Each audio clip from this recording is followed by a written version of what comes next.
Right, well, we are live. Hi, everyone, and thank you for joining us. My name is Jake Stainton. I'm an associate director here at Talenza.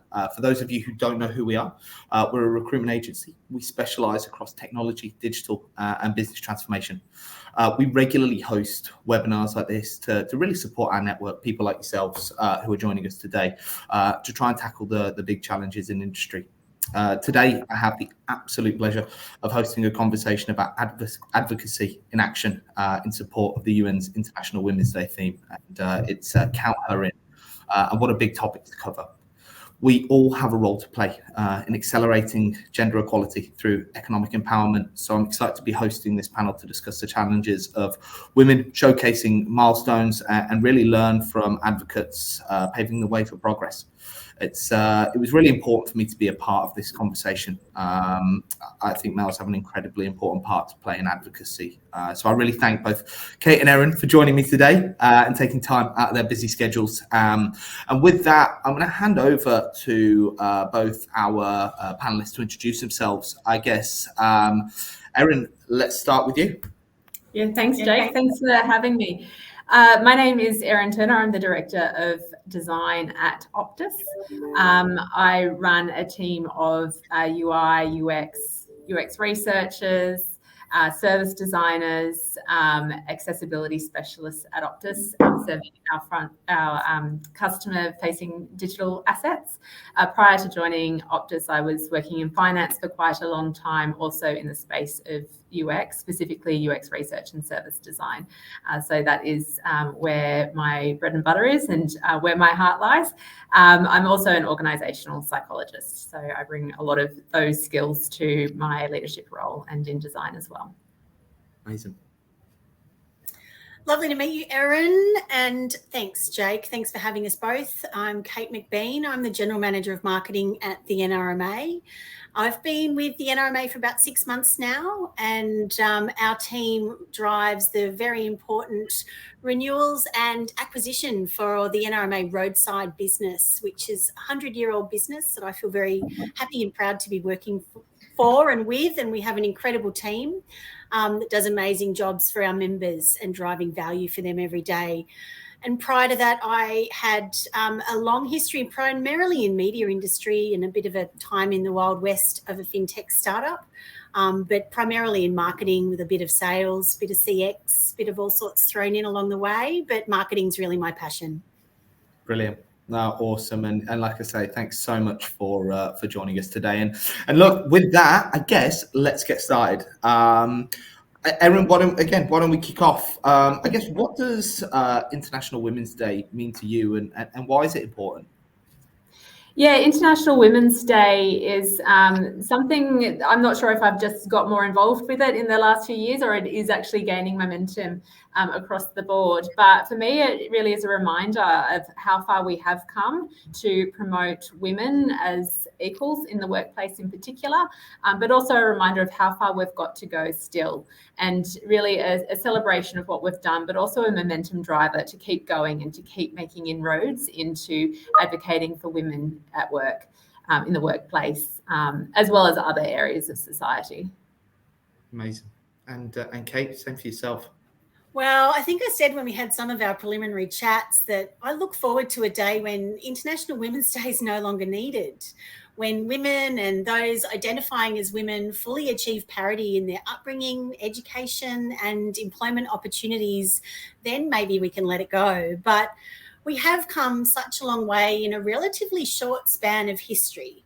But in seeing the gender pay gap research that came out last month, it's clear that we still have a very long way to go. And of course, same job, same pay has been the law for some time, but this doesn't address the systemic historical environment which prevents some girls and women from accessing the same education as boys and from being given the same opportunities in the home, which I see would ultimately leads to a really empowered and more equal society. So we're not there yet. No, I absolutely agree. And I think one of the things that's really stood out when we first had that conversation, Kate, you remember you said, the last time I did something like this, they didn't like it when I said that. it'd be nice when we don't have to do this. And I just think that's brilliant. It's very powerful as well. So brilliant. Well, look, Erin, stepping into your leadership role, as a leader and a role model, you spoke about leadership being your new craft. And I guess, what do you mean by that? And what do you define as your responsibilities in your role as a leader to really elevate and advocate for women's agenda? Yeah, so for a long time during my career, I spoke about it in my intro, I'm passionate about design and passionate about research and understanding human behaviour. So I started my career as a psychologist working in human-centered design, and I loved what I did. My craft was to take research and bring insights around human behaviour to teams who otherwise weren't necessarily considering it, and then designing solutions based on how people think and behave rather than based on how technology works, and then trying to get people to change the way they think and behave. So that was my craft, and that's what I loved doing. And throughout my career, there were multiple points where I needed to make a decision. Do I stick to my craft, or do I go down a management path? And quite a few times I chose to stick to my craft and not necessarily go down a management path, because I did love my craft and I loved what I did, and I assumed that I needed my craft to be worthy in the workplace. But over the years, these management opportunities were coming up, and I decided to take them, and I was encouraged to take them. And in doing so, I've realised, well, my craft now actually is in leadership. My craft is in helping other people develop their craft and showing the value of their craft to the business, and empowering everyone, not just females in the workplace, but empowering everyone to have a craft that they can hang their hat on and they can deliver real value to businesses. So I think that was kind of an aha moment for me in my career, where I realised just because I'm going down a leadership path doesn't mean I don't have a craft anymore. It's just that my craft has changed, and I still bring a lot of value to people and the organisation by using this different craft. In terms of my responsibilities is my role as a leader in elevating women's agendas. It's hugely part of my role and part of my responsibility. As I mentioned, my craft now is in elevating generally design craft in the organisation and everyone who participates in that.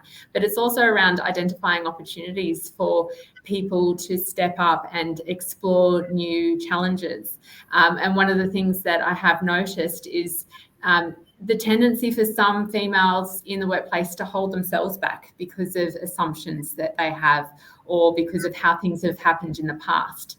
And so my role as a leader isn't necessarily to go in and push them or force them to do something, but more to have those conversations around, well, why don't you think that you can do this? Or why are you holding yourself back? And exploring what's happening for that individual, and potentially challenging some of their assumptions to allow them to think differently and to go for those opportunities that they might otherwise just step back from or shy away from. No, amazing. And Erin, I'm not sure if you remember the way that actually we sort of first were connected, and it was one of the major reasons, aside from the sort of time that we've had partnerships before, but the way that we first connected was I actually met somebody who you had been a leader for, and they'd actually completely unprompted had told me how much of an important formative, and this was another woman in industry, how formative you were as a leader for them in helping shape their career. And I won't sort of, embarrass them by sort of naming them now, but it was somebody that we'd spoken about previously. And one of the major reasons that, we wanted to connect with you to do this kinds of things. So you've really put it in action already, and that's been apparent to see. So that's very kind. Thank you. And I think I know who you're talking about. Yes. Okay, Kate. Well, look, I mean, how did you develop your advocacy skills? What has led you to be an advocate for women in the workplace? Well, a bit like Erin mentioned as well, I do like to think that I'm an advocate for everyone in my team. And that includes the gender spectrum and anything else that actually makes people an individual. And I do think of people as everyone having really unique circumstances that makes them who they are. And I think as leaders, really understanding that and taking the time to get to know the people in our team and understand what makes them tick and what's important for them is really important. But when I had to think about advocating for myself, I think the key for doing this is knowing your value. And that means understanding your strengths, your skills, and what you contribute. And knowing my value and having a clear understanding of that has given me the confidence to really articulate my achievements and my influence when negotiating pay rises and promotions. And one of the key differences that, much like Erin's observation, between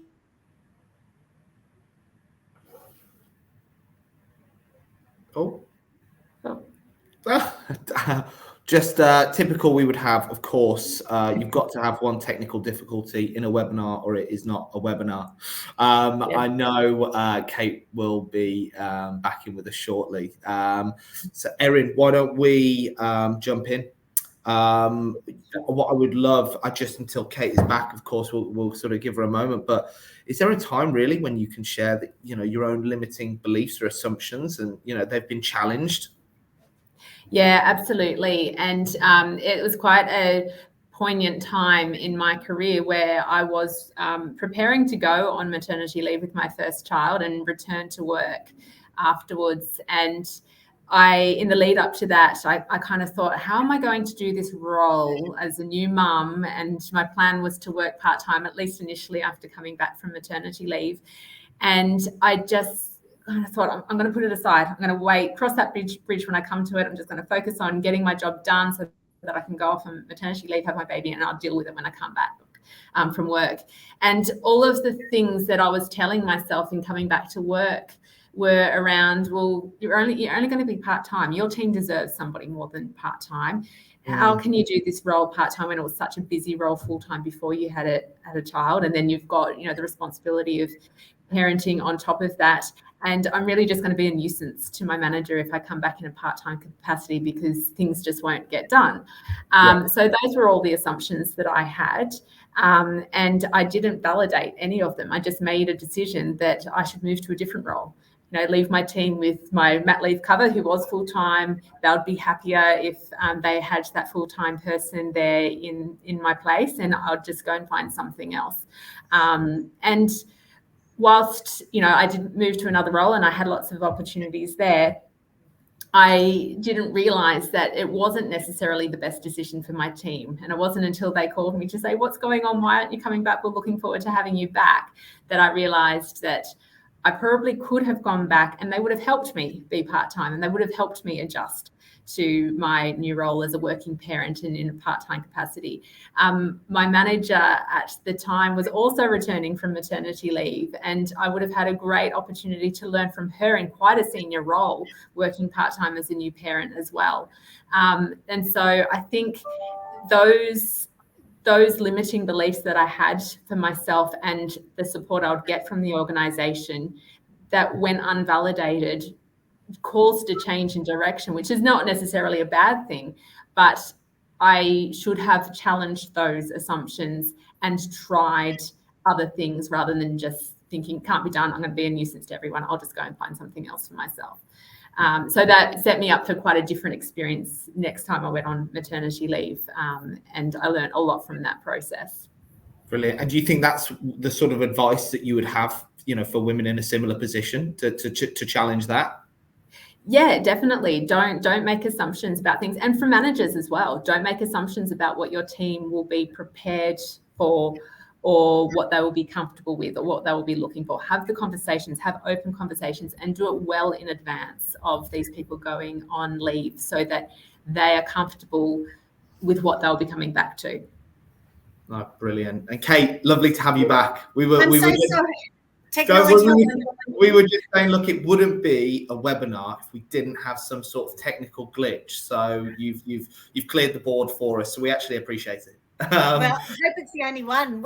I don't know when I dropped off. I'm sorry. I was happily talking away to myself. No, you know what? It was fantastic. You were talking about, we just sort of talked about, I think, not just parity within a certain segment of your team, but across everybody. Everybody's an individual and everybody has individual circumstances and providing those opportunities across the board. I think we sort of got to there. Okay. Did you hear me talk about my mum? No, we didn't. Okay, so I guess that was the story I was leading up to, which was that upbringing and the home plays such a role in how women and people feel confident in presenting themselves at work. And I was raised by a very strong feminist mother, and I have a twin brother. And we were both raised to believe that we could do anything, and gender was just a non-issue. It wasn't that I could do something because I was a girl. It was just we can both do that. So we were both taught how to sew and how to chop wood. And I think then, so I was never under the impression that I shouldn't be speaking up because I was female. It was just a total non-issue. And I know some women struggle with this idea of assertive communication. And I see that as really critical for women being their own advocates in the workplace. And sometimes it seems at odds with traditional female ways of communicating. And it doesn't mean being mean. And I think a lot of women are raised to be quiet and listen, and possibly haven't seen behaviour modelled in a workplace. So I make no apologies for being assertive when I'm negotiating promotions or salaries, or even just trying to get support for an initiative I'm trying to get up at work. And I think being able to model that behaviour and have my team see that behaviour in a way that is conducive to a very harmonious, happy work culture is really critical to leading by example to drive advocacy.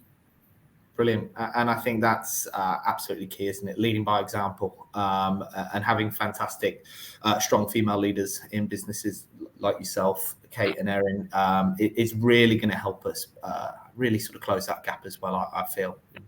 I agree. Well, look, any individual, I guess, own at least 50% of the responsibility when it comes to any relationship.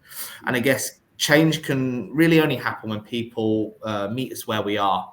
So I guess a question, and for both of you, what are some of the things that your organisation does to make sure there are opportunities and structures to support women and minority groups to help with the other 50% that are beyond our control?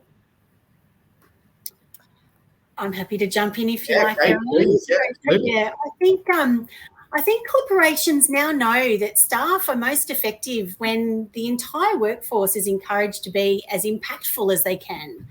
And I don't think that's down to one simple strategy. So I've tried to bulk it in my mind up to 3 key things, and that's around culture, policies, and practices. And I think that demonstrating inclusive leadership from the exec is critical. So if everyone running your business is a middle-aged white man, then that's probably a bit of an alarm bell.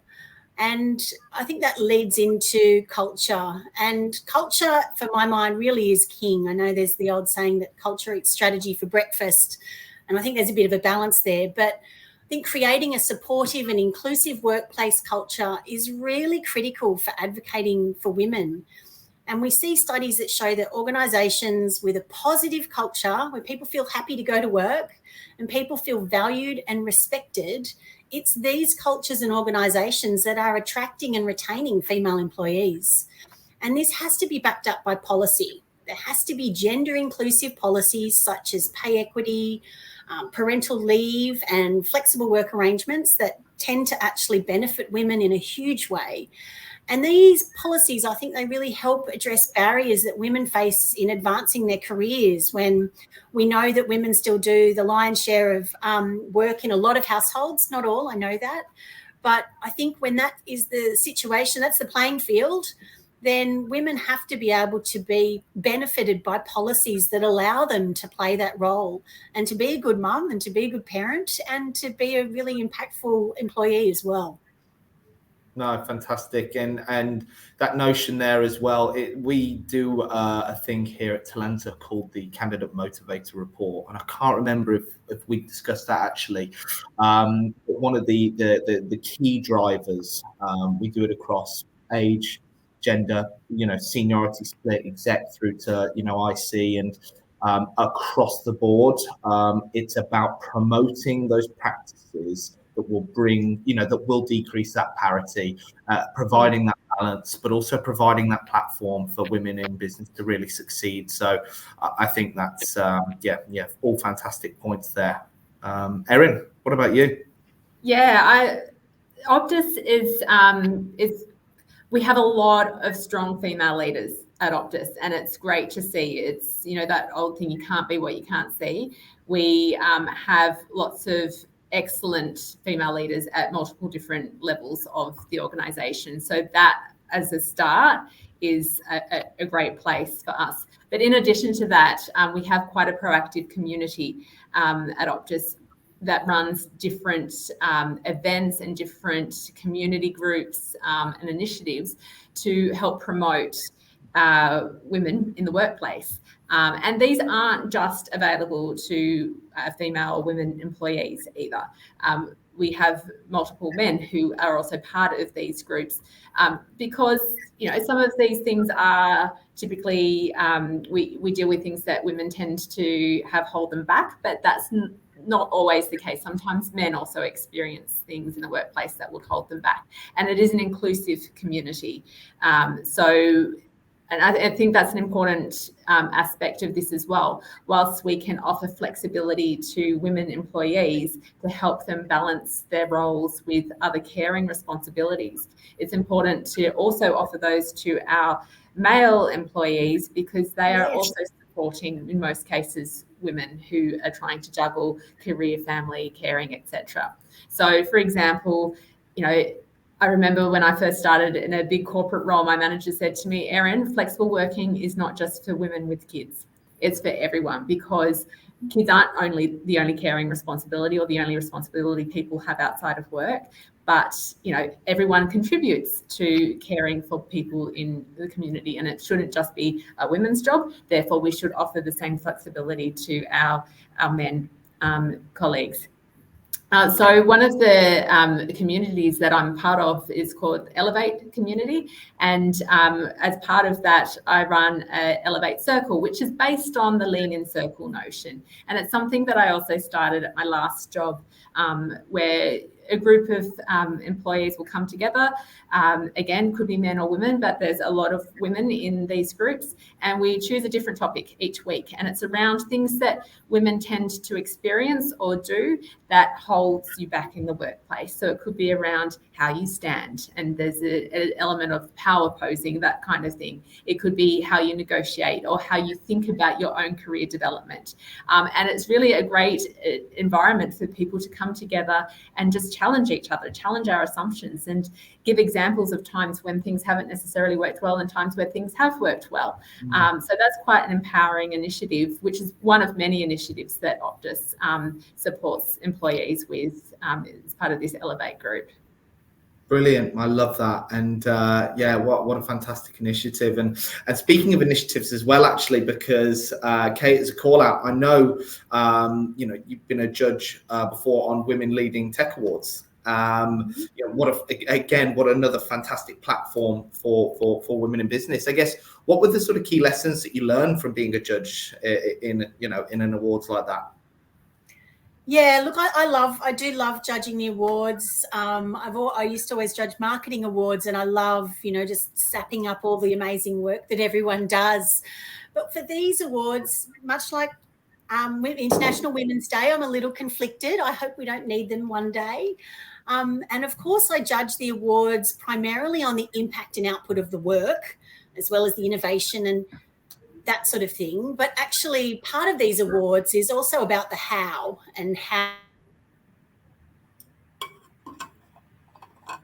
Oh no.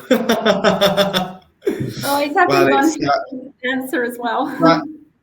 Again, like I say, she's just basically taking the bugs from me and you. So you know, it's Kate taking the hit for us. So, well, look, I guess one of the things I know you mentioned there was those challenges and assumptions that you had, Erin, when you know around the maternity leave and those returning to work and all those things that you thought without the open conversations. So I guess, look, in terms of approaching it, you know, how did you approach returning to work after maternity leave? Oh, hang on. I think before I dive in, I think. Oh my gosh, that was a quick comeback. My internet has not dropped out in weeks, twice in half an hour. Typical. Oh my goodness. I'm so sorry. Don't you worry. That was, like I say, that was super quick. Look, we'll let you pick up from where you left off. Do you sort of remember where you left off? I was just trying to think of exactly when I dropped. I think you were saying you were like the International Women's Day. You hope that you don't need the awards. Yes, of course. So I do think that one of the things that comes out, though, is when we're judging these awards is obviously not only on the impact of the work, but it's on the how. And in reading the submissions, which are usually written by peers and teams who work for these leaders, these women are called out not only for driving amazing results, but for their leadership qualities around passion and empathy are words that continually come out. And people are so inspired by those sorts of environments that are led with those skills that would have more traditionally been seen as those sort of softer skills, and they are more female-based qualities historically. Not to say that men can't lead with those qualities as well, obviously, and we all know men who do. But I think these qualities, particularly around empathy, is a real new leadership superpower, if you like. And I see that they don't indicate weakness. And what I see coming through these submissions for the awards is that these women are so highly respected and they drive staff retention and engagement and performance. And I think when you actually map those qualities back to an output, that's when people start really listening. You know, this isn't just about everyone walking away with a nice fuzzy feeling and feeling good about it. It's that, you know, empowered workforces do good work. And it just makes sense to actually include everybody in that picture. No, amazing. And no dropout, yay. no dropout. And actually the founder of the last agency that I worked in, the first agency in Australia, was a female named Holly. And it was one of the most enjoyable, inclusive, high-performing cultures I've ever been a part of. And it was down to her leadership. You know, so I've had the absolute joy, and that's for 4 years of being in that environment and seeing what that brings. So, you know, when you see all these awards and stuff, you know, for me, it's a no-brainer. It's so easy to see. It's just wanting it to be promoted more. You know, that's the sort of position we're in. So, but brilliant. Okay, well, look, and I guess I did have actually another question for you, Kate, and it was just sort of leading on from what you were saying there. I guess in terms of working in a culture that empowers individuals to make decisions, that really enabled you to advocate for women in the workplace, you know, how has working in that culture empowered individuals? Well, I was trying to sort of ladder that question back up to what is it beyond, you know, the leading by example and policies and those sorts of things. And I actually started thinking about agile work environments. And I think that agile methodologies being driven by the idea that actually decisions are made by the subject matter expert, whoever that is. If that's a female at a more junior level than your typical hippo of the highest paid person who normally will happily give their opinion, actually Agile has sort of democratized that decision-making process and framework and allowed businesses to become, you know, much faster and more iterative in the way that they progress going to market with various different products. And I think it's actually really helped women and helped people from various different backgrounds who previously wouldn't have had that decision-making role. And I think having people make those decisions who really know their subjects intimately, that actually is leading by example, and people see that, and they see that as advocacy in action. No, brilliant. No, fantastic. And I think we can all learn so much from everything across, especially those points that you covered there in terms of really driving that call to action. But great. And I guess just on the point before you dropped out, I'd actually asked Erin, because when we spoke before, Erin, if you remember, we were talking around those challenges and assumptions, especially when, you know, coming off maternity, coming back to work, or even having those conversations prior. You know, I'd love to ask you that question again. You know, how did you approach returning to work after maternity leave? Yeah, so I talked about my first round of maternity leave and some of the things that I wish I had done differently. I was actually able to then implement those learnings for my second round of maternity leave.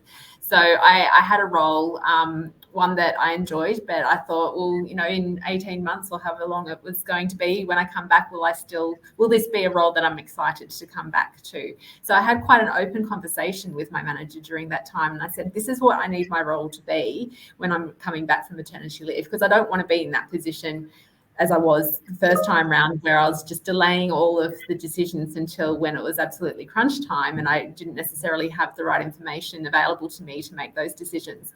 So I was very lucky. I had a super supportive manager who worked with me, who understood what I needed, also needed to balance what the business needed as well. It wasn't just all about me. It was obviously there needed to be some commercial benefit.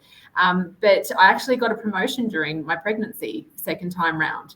And that manager made sure I had a role to come back to that I was excited to come back to. And she made sure I had a great maternity leave cover who was going to, hold the fort and help me ease back into work when I came back. So that was a completely different story to my first round, based, I think, primarily on the fact that I had an open conversation with my manager who was willing to think outside the square and willing to meet me somewhere in the middle where we could do the right thing for me and also the right thing for the business.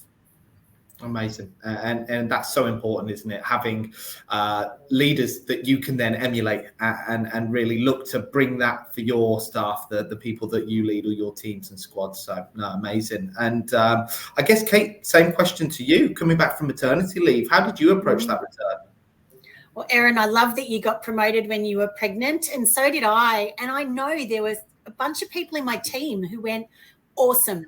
I've seen that in practice now. So, and credit to my female bosses at the time as well who drove that.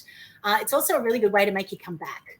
But I knew that when I came back, it was 11 years ago, and I was the head of marketing at Yahoo 7 at the time, and busy, big role. And there are very few part-time roles for leadership positions, but I really just wanted 3 days a week. I felt like that was the right balance.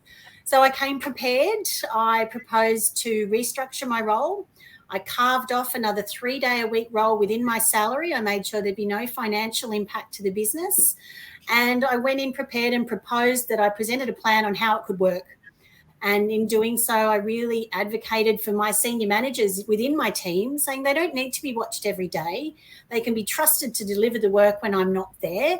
And the business accepted it as a trial period, and it worked. And I actually worked for three days a week for years after that, and it worked really well. And I think having businesses open and willing to hear about a creative solution, but I drove that. I hope that in time there are businesses who'd be happy to drive those kind of innovative solutions, and ideas like job share for employees, whether they're female or male.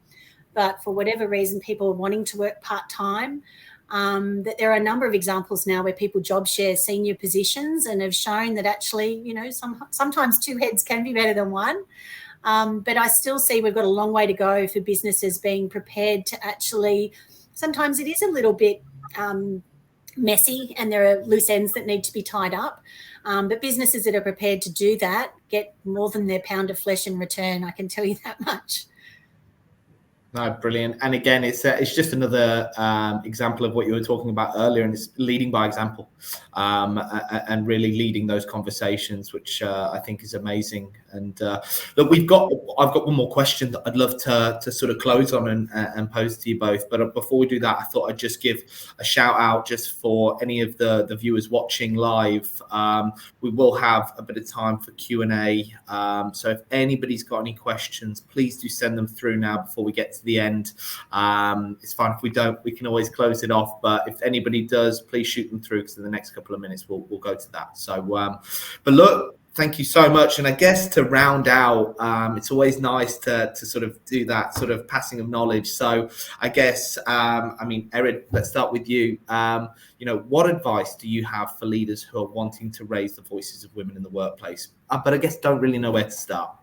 Yeah, I would start by understanding and hearing those voices, and not all voices will be the same. So understand your team members and what they need at a particular point in time, and also understand that those needs will change. And so with in doing that, you also have the opportunity to challenge some of the assumptions that your talent or your team members are making, and helping them understand that making things work, making work for people is a partnership. It's the manager, the business, and the employee working together and being agile. As you know, Kate mentioned, agile as a work practice helps give people voices, but agile as an approach to these things also helps give people the opportunity to make the situation work and change when it's not working. So yeah, big advice is just listen to people, understand them at the individual level, and then you'll know how to raise the voice. Brilliant, amazing. And Kate? Yes, I think it's really about encouraging businesses to think of initiatives that have an impact on women, like impactful mentorship programs that are well run. And I know they take a lot of work to get it going, but they can make such a meaningful impact in women's lives. Having that one-on-one opportunity to engage with someone who's lived a bit more than you have can be so can really make a big difference for people. But I'd go back to those three essential components around policy, practice, and culture. And I think if you sort of think about what you need to deliver around the three of those, I think you'll go a long way for really driving a great advocacy platform for women. Amazing. No, and totally agree. And well, look, that wraps us up. We haven't had any questions come through as yet. That's totally fine. For any viewers, please feel free to reach out to myself. We can always distribute questions after. We know sometimes in forums it can be a little difficult to ask the questions or get the information that you need. So that's totally fine. But I would love to take this time right now to just say thank you so much, Erin and Kate. Your time has been invaluable, and I know lots of people will have taken great value from it. So thank you. And I can wholeheartedly say anybody thinking of a career that or an organization that really empowers female leaders and females across the business, please have a look at Optus and the NRMA as well, two amazing organisations that are really doing that for us here in Australia. So I think I lost Kate, but I think we got her back just to say thank you. We got you back just to say thank you. Amazing. Thank you so much. Thanks to all the viewers. There will be a recording of this as well. And yeah, it was an absolute pleasure. Erin, Kate, thank you so much. Thanks, Jake. Thanks for having us. Bye. See you soon, guys. Thanks. Bye. Bye.